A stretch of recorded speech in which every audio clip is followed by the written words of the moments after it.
극심한 고통은 끝없는 탄식을 낳습니다.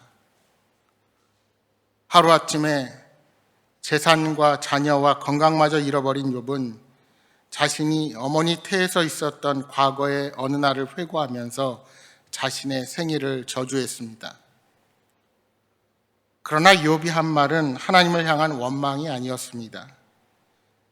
자신의 고난을 하나님의 탓으로 돌린 것이 아니라 견디기가 힘들다고 하나님 앞에서 탄식하고 있는 것입니다. 말하자면 지금의 고통의 상황을 이기기 위해 하나님 앞에 자신의 아픔과 괴로움을 쏟아 놓는 것입니다. 여러분, 예를 들면 이와 같습니다. 시집간 딸이 사는 것이 힘들다고 친정 엄마를 찾아와 목 놓아 울 수 있습니다. 엄마, 왜 나를 낳았어? 왜 나를 낳아서 이렇게 고생하게 하는 거야? 차라리 낳지 말지. 차라리 지워버리지. 그랬더라면 이렇게 힘들게 살지 않았을 것 아니야. 그 말을 들은 친정 엄마는 딸을 꼭 끌어안아주면서 말합니다. 그래, 힘들지. 그래, 울어라. 울고 싶은 대로 울어. 그리고 마음 털고 다시 일어나라. 좋은 날이 올 거야. 여러분, 욥의 탄식이 그와 같습니다. 하나님의 주권을 신뢰하기에 그 이유를 알지 못해도 지금 닥친 고난을 받아들일 수밖에 없습니다. 지금 처해 있는 현실로 사는 것이 너무도 힘들고 버티기 힘들 때 하나님 앞에 그 아픔을 토로하는 것입니다.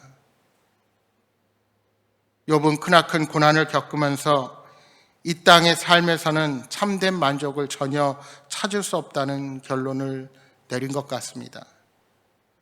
따라서 그는 고난의 순간에 거슬러 올라가 자신이 탄생한 그 순간마저 탄식하고 있는 겁니다.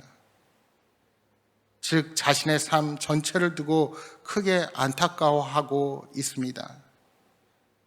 그는 차라리 어머니의 태에서 숨졌더라면 좋았겠다고 말합니다. 또 이 세상에 태어나 살아가도록 도움을 받은 것, 어머니의 젖을 빨고 생명을 이어갈 수 있었던 모든 상황을 후회스럽게 생각하고 있는 것입니다. 만약 자신의 삶이 어머니의 뱃속에서 끝났다면 지금의 이 고난을 겪지 않아도 되었으리라 여겼기 때문입니다. 그는 차라리 자신이 낙태되었더라면 자신이 참된 안식을 누렸을 것이라고까지 말합니다. 모든 것을 한순간에 잃고 육체적으로, 정신적으로 고통당하는 상황이 얼마나 괴로웠으면 이렇게 극단적인 표현까지 써가며 한탄하나 싶습니다. 지금 그는 평안히 눕지도 자지도 못하는 상황입니다. 또 앞으로 얼마나 더 이러한 고난을 겪어야 하는지 알 수도 없습니다. 그렇기에 차라리 어머니의 배에서 태어나지 않았더라면 좋았겠다고 부르짖고 있는 것입니다. 지금 욥이 생각할 수 있는 최고의 인생은 이 모든 고통과 고난을 아예 경험하지 않는 인생입니다. 여러분, 그가 너무도 과장된 표현을 한 것일까요? 아닙니다. 우리도 너무도 큰 아픔을 겪게 되면 욥처럼 한탄할 수밖에 없을 것입니다.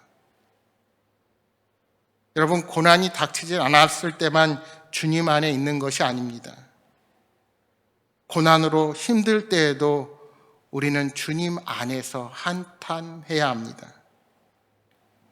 이사야서 66장 2절에 말씀하시기를 마음이 가난하고 심령에 통회하며 하나님의 말씀을 듣고 떠는 자 그 사람은 하나님께서 돌보신다 하고 약속하셨습니다. 고난과 고통이 우리 인생에 더해갈 때 오히려 주님 앞에 나와 부르짖는 여러분 모두가 되시기를 소망합니다. 욥은 자신이 태어나 고난을 겪고 있으니 지금 자신이 바라는 유일한 소망은 죽음뿐이라고 말했습니다. 죽음 이후에는 악한 자로 인한 고통도 없을 것이요 지위 고하에 따른 차별도 없을 것이기 때문입니다.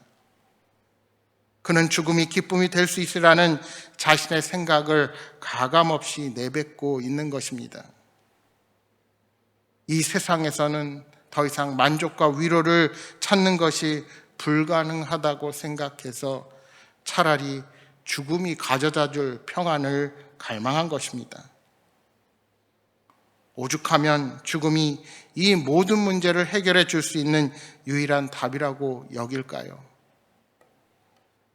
욥의 말은 우리의 인생이 고난의 연속이어 어떤 평안과 행복도 일시적이라는 사실을 다시금 생각하게 하는 고백입니다. 그러니까 엄밀히 말해 그가 구한 것은 죽음 자체가 아니라 죽음 이후의 평안이었습니다. 그는 지금까지 하나님을 원망하지 않았습니다. 그리고 자신에게 해를 입힌 다른 누군가를 원망하거나 탓하지도 않았습니다. 그런 그가 지금은 이 세상의 삶 자체를 거부하고 있습니다. 여러분, 이러한 욥의 탄식은 모든 사람이 귀 기울여 들어야 하는 탄식임에 틀림이 없습니다. 욥은 의인이었고 많은 이에게 칭송과 부러움의 대상이었습니다. 하지만 그가 누렸던 어떤 것도 그가 당면한 문제를 결코 해결해 주지 못했습니다.